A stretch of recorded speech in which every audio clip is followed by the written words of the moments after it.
Hey everybody, bam, this is John Harris coming to you live from our digital studio, and this is Info Products.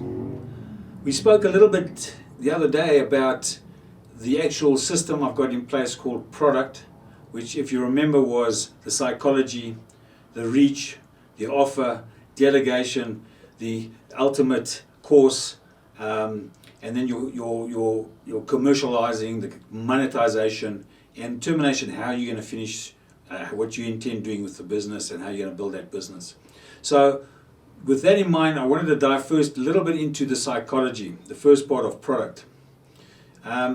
It's very important really to have an overview of what you're going to try and achieve and what the scope of your exercise is, so that you have a fairly good understanding of what you're trying to attain. This is going to allow you to understand what's entailed and what's involved in actually creating this course. So it also is important to understand why you want to do this. You've got to know that this has a great deal of meaning to you, and more importantly, to your marketplace. We've been touched on that subject, which we will touch on later in offer. So we really need to know if this is going to have some resonation. It's going to resonate with a certain group of people that you can sell it to. It's no good creating the product beforehand and then trying to find a market. The psychology we're talking about is really what's going to drive you through. By knowing why you're doing this, understanding what it means to you is really what's going to help drive through. When we get to those times that are tough, which we all do, and there's a lot of moving parts in this industry, you're going to say, why am I doing this? When things get hard, we always say, why am I doing this to myself? At that stage, you need to know why. So one of the first things, and I've got some notes here, is really you need to define your business and your life goals, because it's pretty important to have this in balance.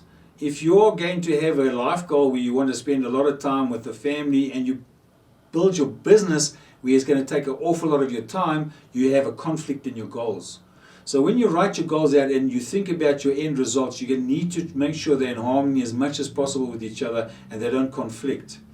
You then need to dive into your biggest strengths. So you really need to look at what are your superpowers, what are your skill sets, and what would you delegate and what wouldn't you delegate, things like that. So your superpowers, really what you're looking to do is find out what it is that you have a certain ability, a natural ability to do, what people know you for. And if you're not sure, you can also ask people what they really think about you, what you're really good at.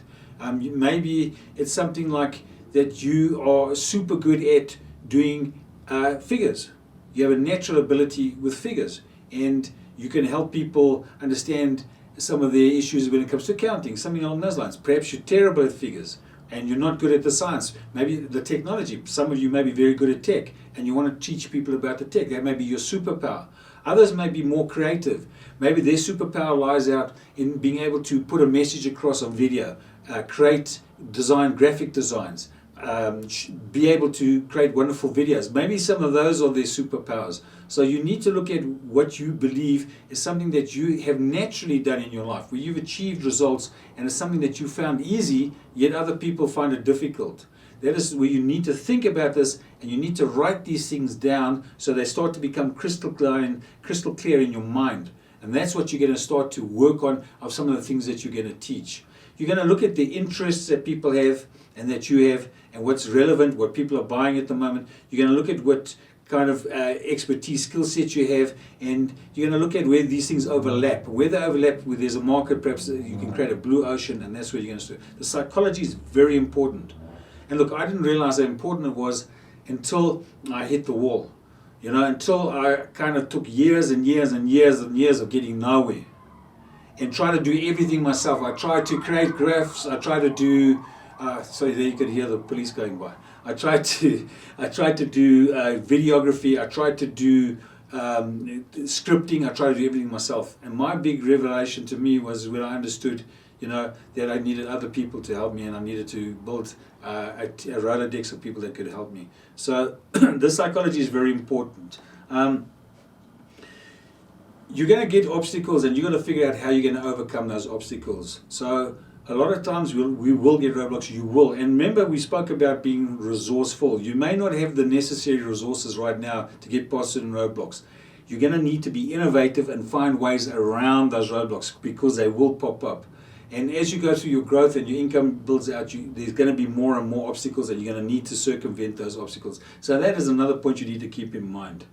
In my dream, really to help me with my why, is I had a very real, authentic dream that had a huge impact, and I've remembered it from the day I had it, and I was 14 when I had that dream. I told you about my destiny dream. And that has been my vision, that has been the picture in my mind. And that has taken many years to come to fulfillment. So when I say that, I've now launched the Morapedi Wildlife and Environmental Foundation, which is my goal, where I was walking through the savannah. And I'm also enabling South Africa and people in the world to get around building their own online businesses to become part of the information age. These are my two key drivers, and it comes right back from that vision. So that is when I get stuck, I go back to remembering how I felt in that dream, and that helps me push through. You're going to look at your business, you're going to look at the outcome you want. What is the result you want? Do you want a business that's going to be for growth? Do you want a lifestyle change? Do you just want some extra income? You've got to understand this. You're going to look to sell this at the end of the day. So these are things that when you structure your business, what you're going to need to do, how much time are you going to put into that business? And will the business start driving you as opposed to you driving the business? Will you have staff? These are things you're going to have to think about. The next thing is you're going to look at, obviously when you do things to help you drive through, you're going to need to look at the profitability. And in this business, you can easily get swamped by buying the next silver shiny thing, okay? Ask me. So you're going to need to be very strict and understand your numbers as far as your return on investment goes. How much you're going to budget to your advertising. Are you going to do a self-liquidating offer to get money back to do more offers, more advertising? How are you going to build that out? Are you going to do webinars? Are you going to do online or in-person events? Are you going to have a high-end coaching? What are you going to do? Okay, what are the outcomes you want? You're also going to look at that exit plan. Remember, I spoke about what are you going to do at the end of the day. So if you do exit out and you want to sell it, you need to structure your business right from the start, from the beginning. Have the correct entity, have the correct structure, have the correct bookkeeping. Very important to have your figures put together by an accountant, so you've got proper financials in order to sell it. Another thing you need to look at is, and be wary of, as I mentioned to you, is things like partners. Some partners are good and some partners are bad. Again, ask me. So, you know, some people can help you. You may not want a partner. You may want a joint venture. You may want to split profit. There may be other ways that you can look at doing this. The next thing I think last of all, is if you do, in the end of the day, sell your business, you're then going to look at what are you going to do going from there on. So what are you going to keep?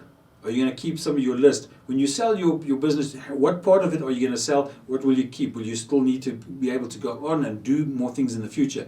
Your name. Here's your name. So if you're going to have yourself branded, that's not going to be so easy to sell. You may have a business on top of your name that you sell, but you keep your brand name and you keep some of the lists, your assets relevant to your brand name. These are things you need to think about. So that's a little bit about some of the things we need to do, and how you're going to get to going through to selling, to get past to know your why, to get past roadblocks and to drive through. And I hope there's some tips in there, a few things that can be useful for you. And what we'll do is we will get deep dive a bit further into the next part of this psychology in our next episode. I hope to see you there.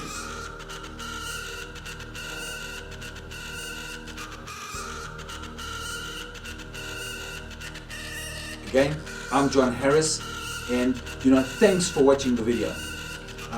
Please, if you enjoyed it, if you liked it, just click the like button. If you haven't already, subscribe, and perhaps go and look at the other videos if you haven't already seen them. And I will see you in the next episode.